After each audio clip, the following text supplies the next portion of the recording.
വെൻവിനി കുക്സിൻ്റെ ഒരു പുതിയ എപ്പിസോഡിലേക്ക് എല്ലാവർക്കും സ്വാഗതം. ഇന്ന് നമ്മൾ ചായ മൻസയെ കുറിച്ചാണ് നമ്മൾ സംസാരിക്കുന്നത്. ചീരയുടെ രാജാവെന്ന് പറയുന്ന ചായ മൻസ വേരിക്കോസ് വെയിൻ മുതൽ ഓർമ്മശക്തിക്ക് വരെ പരിഹാരമായിട്ടുള്ള ഒരു ചീരയാണ് ഈ ഒരു ചായ മൻസ. ഈ കാണുന്നതാണ് ചായ മൻസയുടെ ചെടി എന്ന് പറയുന്നത്. ഏകദേശം കണ്ടു കഴിഞ്ഞാൽ നമ്മുടെ ചീനിയുടെ ഇലയുടെയൊക്കെ കൂട്ട് തന്നെ ഇരിക്കും. വളരെ കുറച്ച് നാളുകളെ ആയിട്ടുള്ളൂ നമ്മൾ മലയാളികൾ ഈ ചായ മൻസ എന്ന സസ്യത്തിനെക്കുറിച്ച് കേട്ടു തുടങ്ങിയിട്ട്. എന്നിരുന്നാലും ഈ ചെടിയെക്കുറിച്ച് അറിയാൻ ഭൂരിപക്ഷം ഇനിയും ബാക്കിയാണ്. എന്നാൽ നമുക്കിന്ന് ചായ മൻസയെക്കുറിച്ച് കൂടുതൽ അറിയാം. അറിയാത്തവർക്ക് നമുക്കൊന്ന് പറഞ്ഞു കൊടുക്കുകയും ചെയ്യാം. മായൻ വർഗത്തിൽപ്പെട്ട ഒരു ചെടിയാണ് ഈ ചായ മൻസ. ചെറിയൊരു കമ്പ് മുറിച്ച് നട്ടാൽ തന്നെ തഴച്ചു വളരുന്ന ഒരു ചെടിയാണിത്. പ്രധാനമായും ഇതിൻ്റെ മൂപ്പത്താത്ത ഇലകളാണ് കറി വെക്കാൻ ഉപയോഗിക്കുന്നത്. ഇല കാണാൻ ഏകദേശം നമ്മുടെ പപ്പായയുടെ ഇലയോ അല്ലെങ്കിൽ നമ്മുടെ മരച്ചീനിയുടെ ഇലയുടെ ഒക്കെ കൂട്ടിരിക്കും. ചീരയുടെ രാജാവ് എന്നാണ് ചായ മൻസ അറിയപ്പെടുന്നത്. ഇതിൻ്റെ ഇല കറി വെച്ച് ഒരിക്കൽ കഴിച്ചവർ മറ്റു ചീരകൾ കഴിക്കുന്നതിനേക്കാൾ ഇത് കഴിക്കാൻ കൂടുതൽ ഇഷ്ടപ്പെടും. പ്രത്യേകിച്ച് നമ്മുടെ കുട്ടികൾ. നമ്മുടെ ശരീരത്തിലെ രക്തയോട്ടത്തിനൊക്കെ വളരെ ഉപകാരപ്രദമാണ് ഈ ചായ മൻസ. അതുകൊണ്ട് തന്നെയാണ് ഇത് വേരിക്കോസ് വെയിൻ മൂലം ബുദ്ധിമുട്ട് അനുഭവിക്കുന്നവർക്ക് ഈ ഇല ധാരാളം കഴിക്കണമെന്ന് പറയുന്നത്. അതുപോലെ തന്നെ സന്ധികൾക്ക് പ്രശ്നമുള്ളവർക്കും പ്രമേഹം മൂലം ബുദ്ധിമുട്ടുന്നവർക്കും ഒക്കെ ഈ ഇല ആഹാരത്തിൽ ധാരാളം ഉൾപ്പെടുത്തി കഴിക്കാവുന്നതാണ്. ഹൃദ്രോഗമുള്ളവർക്കൊക്കെ വളരെ ഉത്തമമാണ് ഈ ഒരു ചായ മൻസ. കാരണം ഇതിനകത്ത് കാൽഷ്യം, മഗ്നീഷ്യം, ഇരുമ്പ് എന്നിവ ധാരാളമായി അടങ്ങിയിട്ടുണ്ട്. അതിനാൽ വളർച്ചക്കുറവുള്ള കുട്ടികൾക്കും ഈ ഒരു ചായ മൻസ നൽകാവുന്നതാണ്. അപ്പോൾ ഇത്രയേറെ ഗുണങ്ങൾ അടങ്ങിയിരിക്കുന്ന ഈ ചായ മൻസയുടെ ഒരു തണ്ടെങ്കിലും നമ്മുടെ ഓരോ വീടുകളിലും നട്ട് അതിനെ പരിപാലിച്ച് അതിൽ നിന്ന് ഉണ്ടാകുന്ന ഇലകൾ ഉപയോഗിച്ച് നമ്മൾ നമ്മുടെ വീട്ടിൽ നമ്മുടെ കുടുംബങ്ങൾക്ക് എല്ലാവർക്കും ഇതുപോലുള്ള തോരനും കാര്യങ്ങളൊക്കെ ഉണ്ടാക്കി കൊടുക്കണം. എന്തായാലും ഞാൻ ഇതിൻ്റെ ഒരു ഇല വെച്ചിട്ട് തോരൻ എങ്ങനെയാണ് ഉണ്ടാക്കുന്നതെന്ന് ഇതിനകത്ത് വിശദമായി പറഞ്ഞു തന്നിട്ടുണ്ട്. അപ്പോൾ എല്ലാവരും വീഡിയോ കാണുക.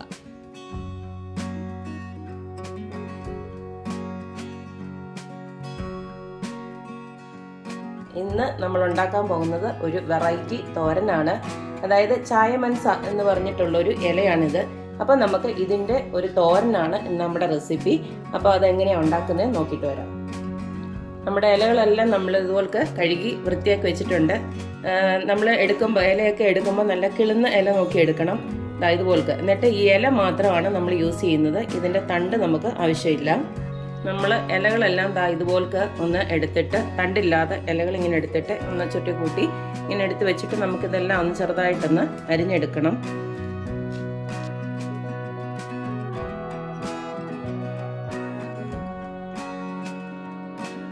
ഇപ്പോൾ ചായ മൻസ ഇലയെല്ലാം ഞാനിവിടെ അരിഞ്ഞെടുത്തിട്ടുണ്ട്. ഇലകളുടെ രാജാവ് എന്നറിയപ്പെടുന്ന ഈ ചായ മൻസ നമ്മൾ ഇതുപോലെ കരിഞ്ഞിട്ട് നമ്മൾ ചീര തോരൻ വെക്കുന്ന പോലെ തന്നെയാണ് നമ്മൾ തോരൻ വെക്കുന്നത്. പക്ഷേ ഒറ്റ വ്യത്യാസമേ ഉള്ളൂ. ഇതിന് ഈ ഒരു ഇലയ്ക്ക് നമ്മുടെ ചീനിയുടെ ഒക്കെ ഇലയുടെ കൂട്ട് കട്ടുള്ളതാണ്. അപ്പോൾ അതൊന്ന് മാറി കിട്ടാനായിട്ട് നമ്മളൊരു 20 മിനിറ്റോളം നമ്മളിത് ഒന്ന് ഈ ഇല മാത്രമായിട്ടിട്ടൊന്ന് വേവിച്ചെടുക്കണം. ഇപ്പോൾ നമ്മുടെ അരിഞ്ഞ ചായ മൻസ ഞാൻ ഒരു പാനിലോട്ട് നമ്മൾ ഉണ്ടാക്കുന്ന ഒരു പാനിലോട്ട് മാറ്റിയിട്ടുണ്ട്. ഇതൊരു ചെറിയ തീയിൽ നമുക്ക് ഒരു 20 മിനിറ്റ് ഇതൊന്ന് വേവിച്ചെടുക്കണം. ഈ സമയത്ത് തന്നെ നമുക്ക് കുറച്ച് ഉപ്പ് ഇതിൻ്റെ കൂട്ടത്തിനും ഇടാം. പ്രത്യേകിച്ച് വെള്ളമൊന്നും ആഡ് ചെയ്യണ്ട. നമ്മളിപ്പോൾ തോരനല്ലേ ഉണ്ടാക്കുന്നത്. അപ്പം വെള്ളമൊന്നും ആഡ് ചെയ്യണ്ട. ഇതിനകത്ത് തന്നെ വെള്ളമുണ്ട്. ആ ഒരു വെള്ളത്തിൽ തന്നെ ഇത് 20 മിനിറ്റ് കൊണ്ട് ഇത് വെന്ത് കിട്ടും. വെന്തതിന് ശേഷം മാത്രം നമുക്ക് അരപ്പൊക്കെ ചേർത്തിട്ട് തോരനാക്കി എടുക്കാം. അപ്പോൾ നമ്മുടെ ചായ മൻസ അരിഞ്ഞതും കുറച്ച് ഉപ്പൂടി ഇട്ടിട്ട് ഞാൻ അടപ്പയിലോട്ട് വെച്ചിട്ടുണ്ട്.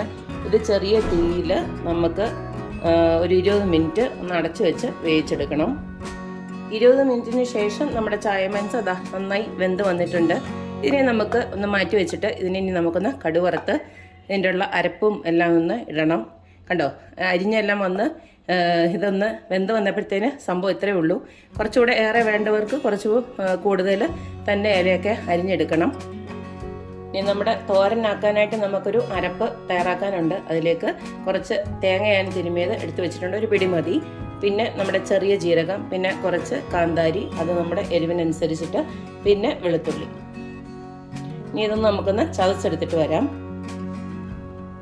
ഇനി നമ്മുടെ തോരന് ഒന്നാക്കി എടുക്കണം. അതിന് വേണ്ടിയിട്ട് ഞാൻ ആ സെയിം പാനിലോട്ട് കുറച്ച് വെളിച്ചെണ്ണയാണ് ഒഴിച്ചു കൊടുക്കുന്നത്.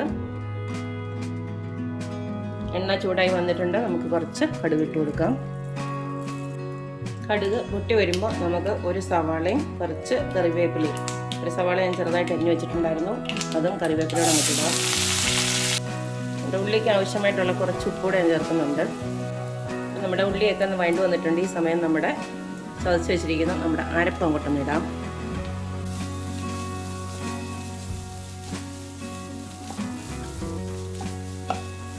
ഇനി ഇതിൻ്റെ നടുക്കോട്ട് നമ്മളൊരു 2 മുട്ടയോടെ ഉടച്ചൊഴിക്കാൻ പോവുകയാണ്. അപ്പോൾ ഞാൻ 2 മുട്ടയോടെ നമ്മൾ ചീരയിലേക്ക് തോരൻ വെക്കുമ്പോൾ മുട്ട ഒഴിച്ച് തോരൻ വെക്കാറുണ്ടല്ലോ. വെജിറ്റേറിയൻസിനാണെങ്കിൽ അത് ഒഴിവാക്കാം. അല്ലാത്തവർക്ക് ഇതോടെ ഒഴിക്കുന്നുണ്ടെങ്കിൽ ഒരു നല്ലൊരു ടേസ്റ്റാണ്.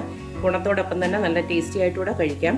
അപ്പോൾ ഞാൻ ഒരു മുട്ടയുടെ 2 മുട്ട, ഒന്നല്ല 2 മുട്ട ഉടച്ചൊഴിക്കുന്നത് അങ്ങോട്ട് ഒഴിക്കുകയാണ്. അപ്പോൾ ഞാൻ 2 മുട്ട നല്ലതായിട്ട് അടിച്ച് പകർത്തിച്ച് വെച്ചിരുന്നത് ഞാൻ അങ്ങോട്ട് ഒഴിക്കുന്നുണ്ട്. ഇനി നമുക്കൊന്ന് ചിക്കൻ എടുക്കാം.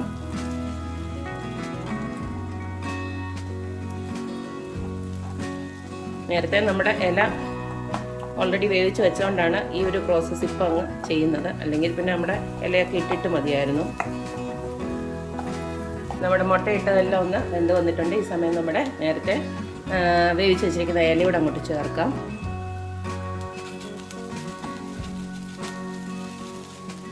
എനിക്ക് ഈ തോരൻ്റെ റെസിപ്പി പരിചയപ്പെടുത്തി തന്നത് എൻ്റെ ഫ്രണ്ട് രഞ്ജിനിയാണ്. ഞാൻ നേരത്തെ ഒരു വീഡിയോ ഇട്ടിട്ടുണ്ടായിരുന്നു, പാമ്പൂരിപ്പാറയിലേക്ക് ഒരു യാത്ര എന്ന് പറഞ്ഞിട്ട്. ആ ഒരു വീഡിയോയിൽ ഞാൻ കുറേ ഇലകളൊക്കെ എനിക്ക് അവിടുത്തെ അമ്മ തന്നു വിട്ടിട്ടുണ്ടെന്ന് പറഞ്ഞായിരുന്നു. അതിൽ ഒരിലയാണിത്. ഇതും മത്തനിലയൊക്കെ തന്നു വിട്ടിട്ടുണ്ടായിരുന്നു. അപ്പോൾ എനിക്ക് സത്യം പറഞ്ഞാൽ ഞാൻ ഈ ഒരു തോരനൊന്നും ഞാൻ കൂട്ടിയിട്ടില്ലായിരുന്നു. ഇത് ഞാൻ ഫസ്റ്റ് ടൈമാണ് ഞാനും കൂട്ടുന്നത്. രഞ്ജിനിയാണ് ഇതുപോൾക്ക് തോരൻ ഉണ്ടാക്കാമെന്നൊക്കെ പറഞ്ഞ് എനിക്ക് ആ ഇല രഞ്ജിനിയുടെ അമ്മയെ കൊണ്ട് തന്നു വിട്ടത്. എന്തായാലും ഞാൻ അതിനെക്കുറിച്ച് കുറച്ചൊന്ന് പഠിച്ചു. അന്നേരം നന്നായിട്ട് ഭയങ്കര ഗുണങ്ങളുള്ള ഒരു ഇല തന്നെയാണ്. അപ്പം കഴിവതും കിട്ടുന്നവരൊക്കെ ഈ ഒരു ഇലയൊന്ന് ട്രൈ ചെയ്ത് നോക്കണം, ഇതുപോലത്തെ തോരൻ വെച്ചിട്ട്. എന്തായാലും ഞാനത് തോരനാക്കിയിട്ടുണ്ട്. പിന്നെ വെജിറ്റേറിയൻകാർക്ക് വേണമെങ്കിൽ ഈ മുട്ട ഒഴിവാക്കാം. മുട്ട ഒഴിവാക്കിയിട്ട് തന്നെ നമുക്ക് ഈ തോരന് ഉണ്ടാക്കാവുന്നതാണ്. ഇനിയിപ്പം ഇത് വേവേണ്ട കാര്യമൊന്നുമില്ല, കണ്ടില്ലേ, എല്ലാം നല്ലതായിട്ട് നല്ല തോരനായിട്ട് വന്നിട്ടുണ്ട്. അപ്പം ഈ ഒരു ഹെൽത്തിയും ടേസ്റ്റി ആയിട്ടുള്ള തോരൻ എല്ലാവരും ഉണ്ടാക്കി നോക്കണം. മാത്രമല്ല എൻ്റെ ചാനൽ ഇഷ്ടപ്പെടുന്ന എല്ലാവരും please like, share and subscribe. അപ്പോൾ ഇനിയൊരു അടിപൊളി വീഡിയോ ആയിട്ട് വരുന്നത് വരേക്കും ബൈ.